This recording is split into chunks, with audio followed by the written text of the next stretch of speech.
Welcome to Biofusion X. I am your educator Neha, and today we are going to discuss about the general characteristics of Porifera.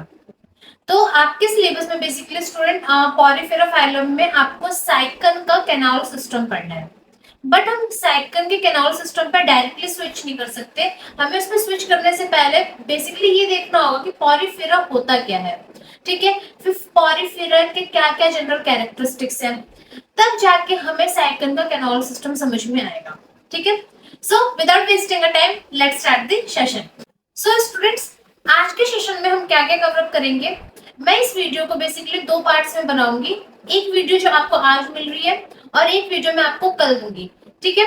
तो first video में हम किसके बारे में बात करेंगे स्टूडेंट? सबसे फर्स्ट वीडियो में हम बात करेंगे सबसे जनरल कैरेक्टरिस्टिक्स की, ठीक है। फिर हम देखेंगे टाइप्स ऑफ सेल के बारे में। फिर उसके बाद हम एक बेसिक ओवरव्यू लेंगे अपने वाटर कैनल सिस्टम का। तो आज की क्लास में हम ये तीनों टॉपिक्स को कवर अप करेंगे और कल की क्लास में मैं आपको वाटर कैनल सिस्टम इन साइकन पढ़ाऊंगी, ठीक है। सो चलिए स्टार्ट करते हैं। देखो, एनिमल किंगडम में मैंने आपको बताया था कि बेसिकली जो हमारा एनिमल किंगडम होता है हम उसे मेटाजोआ कहते हैं, ठीक है। अब हमने क्या कर रखा है, इस एनिमल किंगडम में भी बेसिकली दो सब किंगडम्स बनाए हुए हैं। कौन कौन से बनाए थे? सबसे फर्स्ट हमने बनाया था पैराजोआ और दूसरा बनाया था हमने यूमेटाजोआ। तो जिन बच्चों को भी आज फर्स्ट टाइम मेरे चैनल पे विजिट कर रहे हैं और इस वीडियो को फर्स्ट टाइम देख रहे हैं, तो उनसे रिक्वेस्ट है कि इससे पहले मैंने एक वीडियो बनाई हुई है जिसमें मैंने आपको बेसिक ऑफ एनिमल किंगडम्स करवाया है। तो उस वीडियो को देखे बिना आपको एनिमल किंगडम समझ में नहीं आएगा, ठीक है, क्योंकि मैंने उसमें बेसिक टर्मिनोलॉजीज बता रखी है, तो वो आपके लिए बहुत ज्यादा हेल्पफुल रहेंगी। तो इट्स अ हम्बल रिक्वेस्ट कि आप उन सारी वीडियोस को पहले देखें, उसके बाद आप फाइलम को स्टार्ट करें, ठीक है। तो देखो, जैसे कि मैंने आपको बताया था कि कौन कौन से थे। एक था हमारे पास बेसिकली पैराजोआ और दूसरा स्टूडेंट हमारे पास बेसिकली यूमेटाजोआ। पैराजोआ क्या होता है? पैराजोआ बेसिकली हमारा प्रिमिटिव सब किंगडम है, जिसमें हमारा क्या आ रहा था, जिसमें हमारा सिर्फ एक ही फाइलम आ रहा था, that one is the Porifera, ठीक है। तो जो पॉरीफेरा है सबसे प्रिमिटिव और टाइप का ऑर्गेनिज्म मींस यहीं से कहीं ना कहीं एनिमल किंगडम या एनिमल डाइवर्सिटी की शुरुआत हुई थी, ठीक है। इसी वजह से हम इसे क्या कहते हैं कि it is the most primitive animals. और जब हमने इसकी बेसिकली जेनेटिक एनालिसिस करी तो हमें पता चला कि जो आज एनिमल आए हैं वो कहीं ना कहीं इसी स्पॉन्ज से स्टार्ट हुए हैं। इसी वजह से मैंने क्या कहते हैं, इसी वजह से हम कहते हैं एंशिएंट स्पॉन्ज लाइक एंसेस्टर। ये हमारे क्या है? ये हमारे एंसेस्टर्स हैं, ठीक है। और जितने भी एनिमल्स हैं वो आज के मतलब all other animal group are descendant from this ancestor. तो जितने भी एनिमल हम आज के टाइम पे देखते आ रहे हैं वो कहीं ना कहीं शुरुआत इन पॉरीफेरा से ही हुई थी। दैट्स व्हाई मैंने क्या कहते हैं कि बहुत ही प्रिमिटिव टाइप के एनिमल्स होते हैं, ठीक है। अब देखो, लास्ट क्लास में बेसिकली मैंने आपको सारी की सारी जनरल टर्म्स बताई थी, ठीक है, कि सिलोम क्या होता है, जर्म लेयर्स क्या होती है, cellular aggregation, body plan, notochord, segmentations, ये सब मैंने आपको लास्ट क्लास में करवाया है, ठीक है। अब हम अपकमिंग जितने भी हमारे सेशंस होंगे ना उसमें हम क्या करेंगे, एक इन सब चीजों को एक फ्लो चार्ट की मदद से समझने की कोशिश करेंगे, ठीक है, क्योंकि ये चीजें ना आपको बुक में तो एकदम सेंटेंस की फॉर्म में लिखी हुई मिल जाएंगी, इनफैक्ट आपको इस पीडीएफ में भी मिल जाएगी। तो अगर आपको इस पीडीएफ चाहिए तो आपको ऊपर टेलीग्राम का लिंक दिख रहा होगा, आप उस लिंक को जरूर ज्वाइन करिएगा, ठीक है। तो पीडीएफ तो आपको मैं दे दूंगी, पर उससे पहले क्या होता है, कुछ ऐसे बुलेटिन पॉइंट्स होने चाहिए जिससे कि आप एग्जाम टाइम पे रिवीजन कर सको और आपको अच्छे से समझ में आए, ठीक है। तो अब सब जितने भी फाइल हम अपकमिंग करेंगे उन सब में ये चीजें सब में कॉमन रहेंगी, ठीक है, कि जनरल कैरेक्टरिस्टिक्स में हैबिट और habitat, body plan, level of organisation, जो कि हमने फर्स्ट क्लास में डिस्कस करा हुआ है, ठीक है। तो चलो, अगर मैं बात करूं पॉरीफेरा की स्टूडेंट बेसिकली जनरल कैरेक्टरिस्टिक्स की, तो अगर इसकी बात करें हैबिट और हैबिटाट की, तो जो पॉरीफेरा है ना ये हमारा कैसा होता है, हमारा एक्वेटिक होता है। मींस पॉरीफेरा फाइलम में आने वाले जितने भी ऑर्गेनिज्म है वो सब कहाँ पाए जाते हैं, वो सब हमारे पाए जाते हैं एक्वेटिक सिस्टम में। तो इसका हैबिट और हैबिटाट कैसा होगा स्टूडेंट? इसका बेसिकली हैबिट और हैबिटाट हमारा एक्वेटिक होगा। अब देखो, अगर ये एक्वेटिक है, हमें पता है कि हमारे पास वाटर भी दो तरीके के होते हैं। कौन कौन से होते हैं? एक होता है स्टूडेंट बेसिकली हमारे पास फ्रेश वाटर और दूसरा होता है हमारे पास बेसिकली मराइन वाटर। अब क्या है, जो हमारा ये पॉरीफेरा फाइलम में जितने भी ऑर्गेनिज्म आते हैं वो सारे के सारे हमारे कौन से वाटर में रहते हैं, वो सारे के सारे हमारे बेसिकली मराइन होते हैं। ठीक है, सो ऑल आर क्या होता है, ऑल आर मराइन्स। बट यहाँ पे भी क्या है स्टूडेंट, यहाँ पे भी बेसिकली एक एक्सेप्शन है। एक पॉरीफेरा फाइलम में आने वाला ऑर्गेनिज्म ऐसा है जो कि कैसा होता है, जो कि हमारा बेसिकली फ्रेश वाटर होता है। ठीक है, और उसका जो नाम है वो हमारा स्पॉन्जिला। तो ये चीज याद रखना कि स्पॉन्जिला क्या है, स्पॉन्जिला बेसिकली एक फ्रेश वाटर आपका स्पॉन्ज है। ठीक है, अब देखो यहाँ पे इस फाइलम का जो नाम है वो क्या है, इस फाइलम का नाम है स्टूडेंट बेसिकली आपको पॉरीफेरा है। पॉरीफेरा फाइलम का मतलब क्या होता है, मतलब पॉरीफेरा वर्ड के मतलब क्या होता है। तो जो पॉरीफेरा वर्ड का मतलब होता है ना, ये होता है पोर बियरिंग्स एनिमल। पॉरी से मतलब पोर। ठीक है, तो इसको क्या कहते हैं, ये बेसिकली हमारे कैसे होते हैं स्टूडेंट, ये हमारे बेसिकली पोर बियरिंग्स एनिमल्स होते हैं।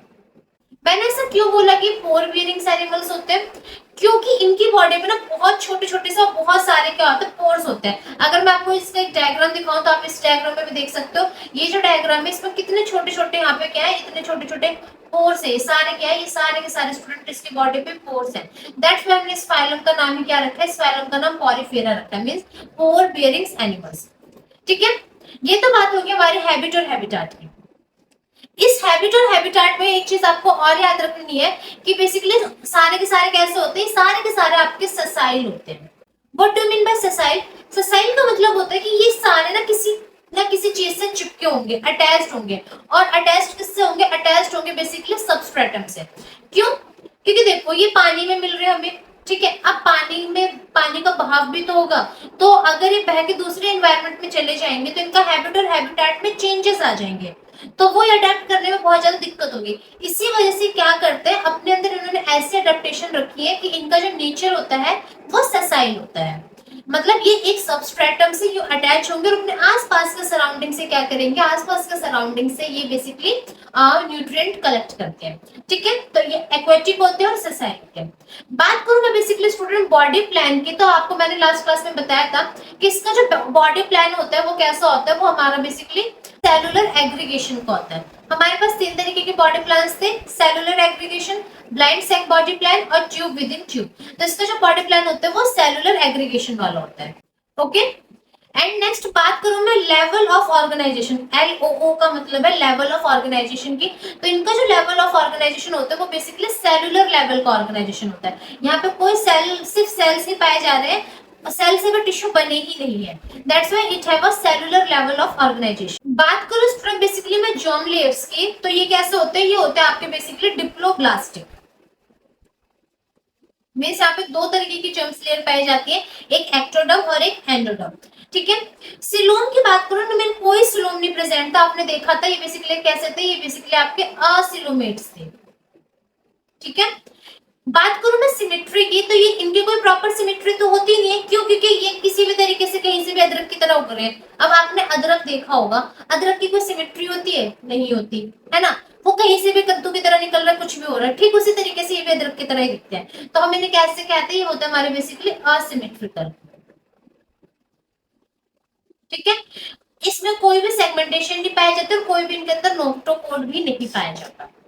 ये क्या हो गया बेसिकली इसके जनरल कैरेक्टरिस्टिक्स हो गए जिसकी बात हमने करी है। ठीक है, अब इसमें जैसे कि मैंने क्या बोला, जैसे कि मैंने आपको बोला कि ये कैसे होते हैं, पॉरीफेरा का मतलब ही क्या होता है, पॉरीफेरा का मतलब होता है पोर बियरिंग्स एनिमल्स। ठीक है, इनके बॉडी में बहुत सारे पोर्स पाए जाते हैं। तो इनकी बॉडी में कितनी तरीके के पोर्स पाए जाते हैं, तो हमारा जो नेक्स्ट टॉपिक है वो क्या है, वो है हमारा टाइप्स ऑफ पोर्स। तो बेसिकली स्टूडेंट क्या होता है, इनके बॉडी पे ना 2 तरीके के पोर्स पाए जाते हैं। कौन कौन से होते हैं वो, एक होता है स्टूडेंट बेसिकली हमारा ऑस्टिया और दूसरा होता है स्टूडेंट बेसिकली हमारा ऑस्कुलम। ठीक है, अगर मैं यहाँ पे आपको अभी एक पॉरीफेरा मतलब एक ड्रॉ करके दिखाती हूँ, ये क्या है स्टूडेंट, ये आपका एक पॉरीफेरा का मैंने ड्रॉ करा है। ठीक है, आप इसकी बॉडी पे देखो, इसकी बॉडी पे आपको बहुत सारे छोटे छोटे से होल दिख रहे होंगे। देखो मैंने आधी आधी लाइनें बनाई है, पूरी कंप्लीट करी ही नहीं है। तो ये बेसिकली क्या है, ये बेसिकली इसकी बॉडी पे पाए जाने वाले पोर्स है।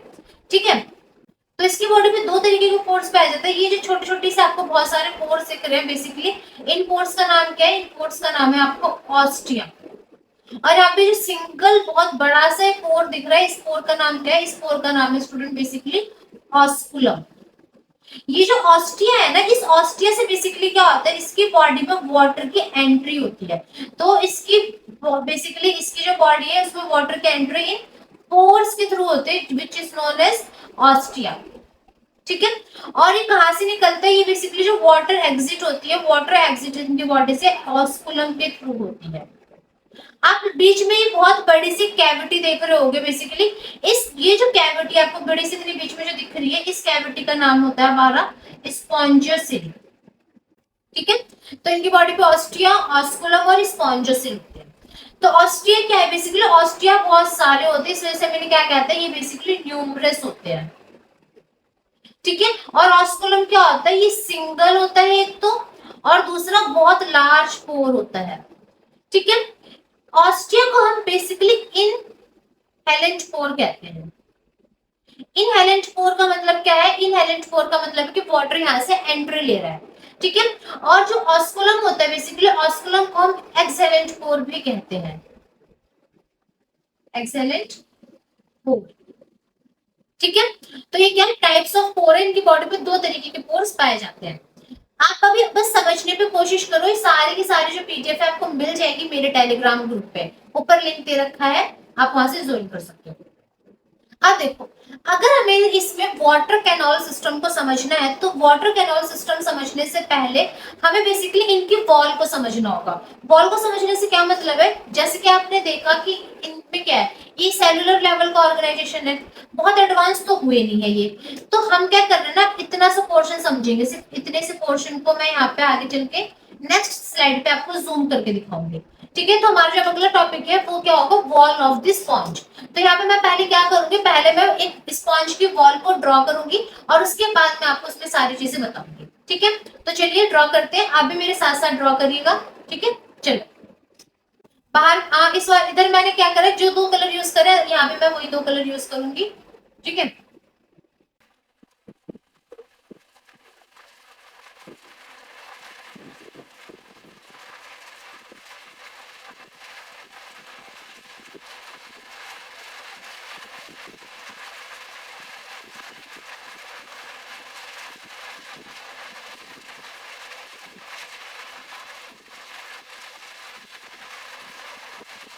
बायो एक ऐसी चीज है ना कि जब तक आप इसमें अपने हाथ से ड्रॉ नहीं करोगे ना, आपको नहीं समझ में आएगा। ठीक है। तो ये क्या है बेसिकली, जो मैंने यहाँ पे आपको बताया था कि मैं इतने से पोर्शन को ड्रॉ करूंगी, मैंने उसी को यहाँ पे क्या करा है, एक इनलार्ज व्यू ड्रॉ करा है। ठीक है। चलो अब ना सबसे आउटर से इनर की तरफ जाएंगे हम। तो देखो यहाँ पे क्या है, यहाँ पे आपको जो सबसे आउटर मोस्ट लेयर दिख रही है, दिस वन, ये क्या है स्टूडेंट? ये आपके बेसिकली हैगी पियानोसाइट। ठीक है। ये जो सिंगल सेल है ना आउटर का, वो क्या है, वो है आपको पिनेकोसाइट। और इस पूरी लेयर को, जो कि आपकी पिनेकोसाइट से बनी है, इस पूरी लेयर को हम क्या कहते हैं? इस पूरी लेयर को हम कहते हैं स्टूडेंट पिनेकोडर्म। ठीक है। अब ये क्या है, ये वाले जो ग्रीन कलर के जो मैंने सेल्स बना रखे हैं, ये आपके आएंगे पोरोसाइट। ठीक है। यहाँ पे हम सिंगल सिंगल सेल की ही बात कर रहे हैं। उसके बाद आपको ये वाले जो सेल है, ये हमारे क्या है, ये हमारे बेसिकली क्वाइनोसाइट्स है। और ये क्वाइनोसाइट्स से मिलकर ये जो पूरी लेयर बनी है ना, इस पूरी लेयर को हम क्या कहते हैं? क्वाइनोडर्म कहते हैं। इस क्वाइनोडर्म को हम वापस गैस्ट्रिक लेयर भी कहते हैं। क्यों? अभी मैं आपको आगे बताऊंगी, क्योंकि यहाँ पे बेसिकली क्या होता है, यहीं पे आपका इन पॉरीफेरा में डाइजेशन होता है इन्हीं सेल्स के अंदर। ठीक है। उसके बाद आप यहाँ पे देख रहे होंगे, आप ये जो पिनेकोडर्म और क्वाइनोडर्म के बीच में ब्लू कलर की और लेयर गई है, इसका क्या नाम होता है? ये हमारी बेसिकली होती है मेसेनकाइम। ठीक है। उसके बाद मैंने यहाँ पे बीच में आपके दो तरीके के सेल्स बनाए, एक बनाया मैंने रेड कलर में, एक बनाया मैंने ऑरेंज कलर में। ये जो रेड कलर में है ना, ये हमारे बेसिकली अमीबोसाइट है। और ये जो ऑरेंज कलर वाला है ना, बेसिकली इसे हम कहते हैं स्पाइकुलस। ठीक है। तो ये क्या है? ये बेसिकली स्पॉन्ज की वॉल है। अब यहाँ पे देखो, हमें इन सब के जितने भी वॉल में जितने भी सेल्स थी, इन सब सेल्स के बारे में वन बाय वन करके पढ़ना है, क्योंकि हमें पता है कि जो पॉरीफेरा होता है, पॉरीफेरा में सिर्फ सेलुलर एग्रीगेशन होता है, मींस ये सिर्फ और सिर्फ सेल से मिलकर बने हैं। तो जाहिर सी बात है, अगर ये सेल से मिलकर बने हैं तो इनका जो बॉडी लेवल ऑफ ऑर्गेनाइजेशन है वो भी सेलुलर होगा। तो यहाँ पे जो भी इनके बॉडी में फंक्शंस परफॉर्म होंगे वो सब कौन करेगा, वो सारे फंक्शंस ये हमारे सेल ही करेंगे। तो हमें इन सेल्स के बारे में बहुत डिटेल में पढ़ना होता है, ठीक है। यहाँ पे जो कॉलर सेल होते हैं, सॉरी क्वाइनोसाइट्स होते हैं ना, इनका एक दूसरा नाम होता है कॉलर सेल। और ये बेसिकली क्या होता है स्टूडेंट, ये यूनिक फीचर होता है हमारे, यूनिक फीचर किसका, यूनिक फीचर ऑफ पॉलीफेरा। ये यूएफ का मतलब होता है यूनिक फीचर। क्यों, क्योंकि बेसिकली क्या होता है, इन्हीं के अंदर आपका डाइजेशन होता है, जो भी ये फूड ही लेते हैं। अब मैं यहाँ पे क्या कर रही हूँ, एक सेल को इलाज करके यहाँ पे दिखाती हूँ कि होता कैसा है। तो बेसिकली कुछ इस तरीके से सेल होते हैं, इनके ऊपर क्या होते हैं, फ्लैजिला और सीलिया लाइक स्ट्रक्चर होते हैं, ठीक है, और बीच में यहाँ पे न्यूक्लियस होता है। तो यहाँ पे देखो ये क्या है, बेसिकली ये आपका फ्लैजिला और सीलिया लाइक स्ट्रक्चर है, ठीक है। तो यहाँ पे देखो इनकी बॉडी में क्या है, बहुत सारे पोर्स प्रेजेंट है, ठीक है, और उन पोर्स के सराउंडिंग में कौन सी सेल है, पोरोसाइट्स है। तो वाटर क्या करता है, वाटर यहाँ से ये एंट्री लेता है, ठीक है, वाटर अंदर आया। अब जाहिर सी बात है, अगर ये पानी के अंदर ही रहते तो पानी के साथ ही क्या करेंगे, खाना भी लेंगे। तो वाटर जब इनकी बॉडी में एंट्री लेता है तो वाटर के साथ इनकी बॉडी में फूड भी एंटर होता है। फिर वो फूड, वो बेसिकली वाटर क्या होता है, वो वाटर इन सेल्स के पास जाता है और यहाँ पे ये सेल्स क्या करते हैं, फिल्टर करते हैं, ठीक है। तो इसी वजह से हम इन्हें क्या कहते हैं, इसी वजह से हम इन्हें कहते हैं फिल्टर फीडर। ये बेसिकली क्या कर रहे हैं, उस वाटर में से जो भी इंपॉर्टेंट चीजें उनको फिल्टर कर करके एब्सॉर्ब कर ले रहे हैं, ठीक है। That's why it is known as filter feeders. और ये बहुत ही यूनिक फीचर होते हैं, ये यूनिक सेल होते हैं जो सिर्फ और सिर्फ आपके पॉलीफेरा के पास ही होंगे और किसी के पास नहीं होंगे, ठीक है। अब देखो यहाँ पे मैंने आपको क्या बताया, यहाँ पे मैंने आपको बताया स्पाइकुलस। ये स्पाइकुलस क्या है, ये स्पाइकुलस बेसिकली इनका एक सपोर्टिंग स्ट्रक्चर होता है। जैसे कि हमारी बॉडी में क्या होता है, हमारी बॉडी को सपोर्ट करने के लिए हमारा स्केलेटन सिस्टम होता है, तो ये इनके पास भी क्या होता है, इनके पास में एंडोस्केलेटन होता है। तो वो एंडोस्केलेटन क्या होता है, ये जो एंडोस्केलेटन होता है इनका सपोर्टिंग स्ट्रक्चर होता है, ठीक है। तो ये जो एंडोस्केलेटन होता है बेसिकली दो चीजों से मिलकर बना होता है, कौन कौन सी, एक तो स्पॉन्जिन फाइब्रिन्स और दूसरा होता है स्पाइकुलस, ठीक है, स्पॉन्जिन फाइब्रिन और स्पाइकुलस। इनसे मिलकर क्या होता है, इनसे मिलकर बेसिकली इनकी बॉडी इनको सपोर्ट मिलता है। अब यहाँ पे जो मैंने आपको स्पाइकुलस बताया ना, स्पाइकुलस आपका कैल्शियम वाला भी हो सकता है या स्पाइकुलस आपका सिलिकॉन का भी हो सकता है। सो ये क्या है, ये पूरा वॉल ऑफ द स्ट्रक्चर है। तो चलो अब हम बेसिकली देखते हैं इनकी फिजियोलॉजी के बारे में। जैसे कि मैंने आपको बताया कि यहाँ पे जो डाइजेशन होता है, डाइजेशन कैसा होगा, डाइजेशन इनका सेल के अंदर हो रहा है। कौन सा सेल, ये इनके कॉइनोसाइट्स मींस ये कॉलर सेल के अंदर डाइजेशन हो रहा है। इसी वजह से इनको क्या कहते हैं, इनको हम कहते हैं कि इनका इंट्रासेलुलर डाइजेशन है। क्यों, देखो ह्यूमन बॉडी में क्या होता है, ह्यूमन बॉडी में भी हमारी बॉडी के अंदर डाइजेशन हो रहा है, पर बॉडी के अंदर किसी सेल के अंदर जाके नहीं हो रहा, सेल के बाहर डाइजेशन होता है। इस वजह से जो ह्यूमन बॉडी में डाइजेशन होता है ना, वो एक्स्ट्रा सेलुलर होता है। इंट्रासेलुलर आप तब कहोगे जब इनसाइड द सेल होगा, ठीक है। अब यहाँ पे क्या है, रेस्पिरेशन, सर्कुलेशन और एक्सक्रीशन के लिए कोई भी सिस्टम तो है नहीं, क्योंकि इनका क्या सेलुलर लेवल का ऑर्गेनाइजेशन है, तो ये सारी चीजें इनके पास होती नहीं है। पर ये जो भी करते हैं, जैसे कि रेस्पिरेशन हो गया, लोअर एनिमल्स जो भी होते हैं ना, वो बेसिकली अपना सेलुलर बॉडी सरफेस से क्या करते हैं, बॉडी सरफेस से रेस्पायर करते हैं, बॉडी सरफेस से रेस्पायर करते हैं। और ये बस सर्कुलेशन इनके पास होता नहीं, एक्सक्रीशन अगर इन्हें कुछ भी अपनी बॉडी से वेस्ट मटेरियल को रिमूव करना है तो वो भी किसके थ्रू करेंगे, वाटर के थ्रू ही करेंगे, ठीक है। बात करूं मैं इनकी रिप्रोडक्शन की, तो इनमें जो रिप्रोडक्शन होते हैं ना बेसिकली कैसे होते हैं, हमारे होते हैं hermaphrodite. What do mean by hermaphrodite, hermaphrodites बोल लो आप, या फिर आप मोनोशियस बोल लो। मैं आपको बताती हूँ कि क्या होता है, ठीक है।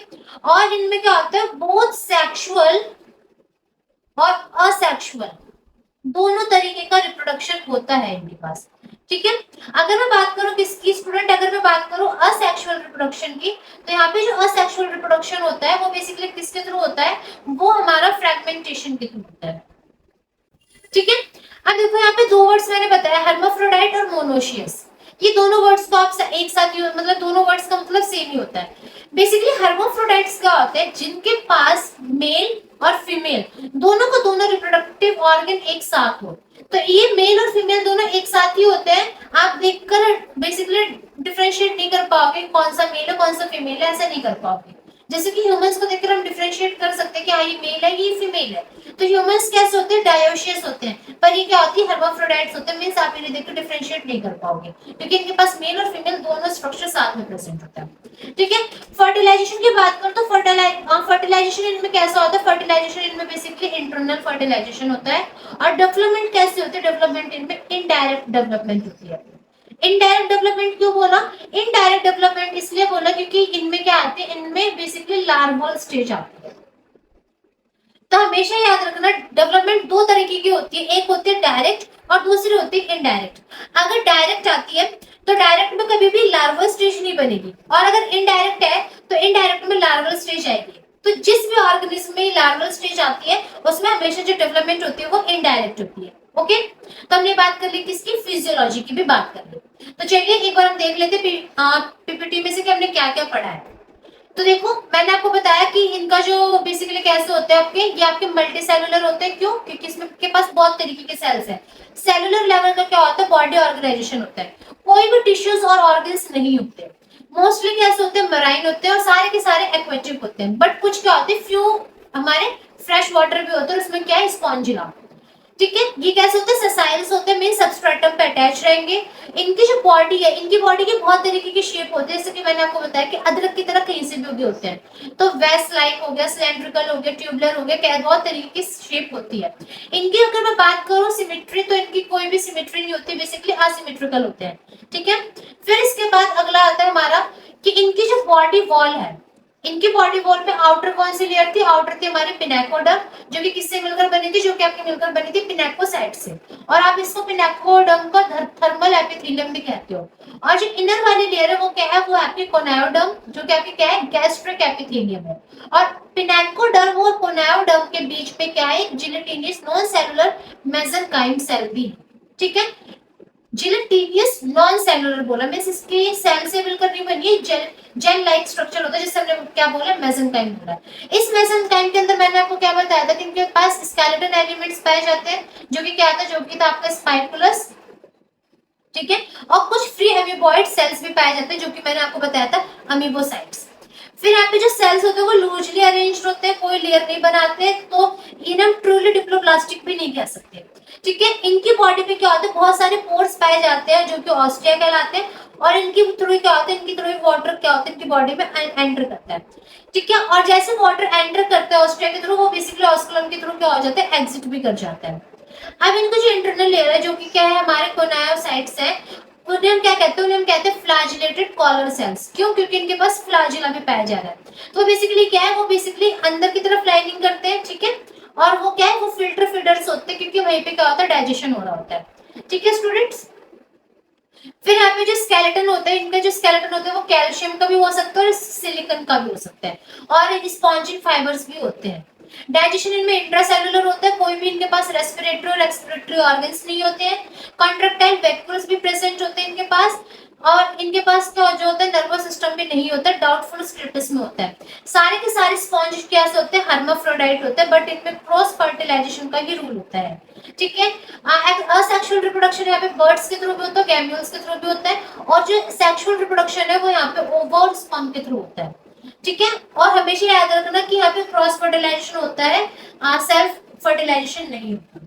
मींस दूसरा गैमेट दूसरे ओवा के साथ ही मिलेगा, चाहे ये हर्माफ्रोडाइट है या नहीं है, इससे कोई फर्क नहीं पड़ता। अब बात करते हैं किसकी, बात करते हैं student basically cellular level of organisation की। तो जैसे कि मैंने आपको बताया था कि इनके पास कोई भी ट्रू सेल और ऑर्गन नहीं होता। ठीक है, इनमें बेसिकली 6 अलग तरीके के सेल्स पाए जाते हैं, और अगर मैं बात करूं ह्यूमन की, तो ह्यूमन के अंदर ऑलमोस्ट 250 काइंड्स के सेल्स पाए जाते हैं। ओके स्टूडेंट, तो यहाँ पे डिफरेंट टाइप्स ऑफ सेल कौन कौन से हैं, जैसे कि मैंने आपको बता दिया था, pinacocytes, sporozoites, amoebocytes, pinacoderm, coenocytes, ये सारे क्या है, इसके अलग अलग टाइप के सेल्स हैं। मैं बात करूं किसकी, सबसे फर्स्ट बात करते हैं कॉलर सेल्स की। तो यहाँ पे जो कॉलर सेल्स होते हैं बहुत ही इंपॉर्टेंट सेल्स होते हैं, किसके लिए, स्पॉन्ज के लिए। इनके पास क्या होता है, इनके पास फ्लैजिला भी होता है। ठीक है, ये जो फ्लैजिला होता है ना, ये सीव लाइक मतलब सीव की तरह एक्ट करता है, स्टेनिंग करने का काम करता है। इसी वजह से मैंने क्या कहते हैं, इसी वजह से मैंने कहते हैं फिल्टर फीडर्स। ठीक है, ये जो कॉलर होते हैं माइक्रोविलार माइक्रोट्यूब्यूल से मिलकर बने होते हैं, और यहाँ पे जो फ्लैजिला है वाटर करंट के थ्रू क्या कर रहा होता है, मूव कर रहा होता है। ठीक है, जिसकी वजह से क्या होता है, पार्टिकल्स अंदर जाते हैं। ये फूड के एब्जॉर्प्शन में हेल्प करते हैं हमारे कॉलर सेल्स। और क्या दूसरा क्या रखा है कि collar cell are almost identical to the cell of choanoflagellates. ये जो कॉलर सेल्स होते हैं वो बिल्कुल क्वाइनोफ्लैजिलेट्स के आइडेंटिकल होते हैं। फिर दूसरा पिनेकोसाइट्स। पिनेकोसाइट्स क्या होते हैं, बेसिकली हमारे आउटर एपिथेलियम होती है। ठीक है, ये बेसिकली थिन फ्लैट सेल्स होते हैं, और सम आर कॉन्ट्रैक्टाइल, कुछ क्या होते हैं कॉन्ट्रैक्टाइल भी होते हैं, और बेसिकली इन्हीं के थ्रू क्या होते हैं, इन्हीं के थ्रू अंदर से हमारा वाटर एंटर करता है। फिर इसके बाद हमारे पोरोसाइट्स होते हैं जो कि हमारा क्या बनाते हैं, पोर बनाते हैं। फिर इसके बाद हमारे क्या होते हैं, आर्कियोसाइट्स होते हैं। ये आर्कियोसाइट्स क्या है, ये बेसिकली आपके बहुत इंपॉर्टेंट टाइप के सेल्स होते हैं जो कि स्पॉन्ज में प्रेजेंट होती है। ये अमीबॉइड टाइप्स के सेल्स होते हैं जो कि कहाँ प्रेजेंट है, जो कि आपका मैट्रिक्स मेसोफिल मैट्रिक्स में मींस मेसेनकाइम के अंदर प्रेजेंट होता है। ठीक है, ये क्या होता है, ये किसी भी तरीके के सेल में डिफरेंशिएट कर सकते हैं। मींस आप कह सकते हैं जो आर्कियोसाइट्स होते हैं आपके कैसे होते हैं, आपके बेसिकली स्टेम सेल्स होते हैं। कैसे होते हैं ये, इनके स्टेम सेल्स होते हैं, मींस किसी भी टाइप के सेल्स में डिफरेंशिएट हो सकते हैं। ये आपके स्क्लेरोसाइट में, स्पॉन्जोसाइट में और कोलेनोसाइट्स में डिफरेंशिएट हो सकते हैं। ठीक है, अगर इस कोलेनोसाइट्स में डिफरेंशिएट होंगे तो सिक्रेट करेंगे स्पाइकुलस को, स्पॉन्जोसाइट्स में डिफरेंशिएट होंगे तो स्पॉन्जिन बनाएंगे, और कोलेनोसाइट्स में डिफरेंशिएट होंगे तो कोलाजिन बनाएंगे। ठीक है, तो ये क्या है, ये आर्कियोसाइट्स है, कि याद रखना है, इससे क्वेश्चन आपका बन सकता है, बहुत इंपॉर्टेंट है। कि एक तरीके का क्या है, अमीबॉइड स्टेम सेल्स होते हैं जो कि कैसे होते हैं, टोटिपोटेंट इन नेचर होते हैं। ठीक है, तो यहाँ पे क्या है, यहाँ पे एक बहुत अच्छा सा डायग्राम है कि ये आपके क्या है, ये आपका बेसिकली ऑस्टिया है, this one is the ostia. ये लार्ज कैविटी आपके ऑस्कुलम है, बीच में स्पॉन्जियस सेल है, और यहाँ पे क्या है, आपके दो लेयर्स के बीच में यहाँ पे मेसोफिल या मेसेनकाइम प्रेजेंट है। फिर यहाँ पे क्या करा है, यहाँ पे इसी का एक लार्ज व्यू बना के दिखाया गया है। ठीक है, जिसमें से ये आपके क्या है, स्टूडेंट, ये आपके कोनायोसाइट्स हैं जो कि क्या करते हैं, जो कि फूड पार्टिकल को फिल्टर करके एब्सॉर्ब करते हैं। आउटर वाले आपके पिनेकोसाइट्स है जो कि आउटर कवरिंग बना रहे हैं। फिर ये क्या है, स्टूडेंट, ये आपका पोरोसाइट्स है जो कि बेसिकली वाटर के फ्लो को कंट्रोल करता है। और ये क्या है, ग्रीन कलर की जो सेल है आपके अमीबोसाइट्स है जो कि क्या होते हैं, डिफरेंशिएट हो सकते हैं किसी और टाइप के सेल्स में। ठीक है, और ये स्क्लेरोसाइट्स है जो कि क्या करते हैं, बेसिकली सिलिका स्पाइकुलस को सिक्रेट करता है। ओके, तो ये किसकी बात होगी, ये बात कर ले स्टूडेंट, बेसिकली हमने अपने general characteristics of Porifera. So that's all for today. उम्मीद करती हूँ कि आपको आज का वीडियो अच्छा लगा होगा, समझ में आया होगा। अब हम नेक्स्ट क्लास में क्या करेंगे, नेक्स्ट क्लास में अपना वाटर कैनॉल सिस्टम करेंगे।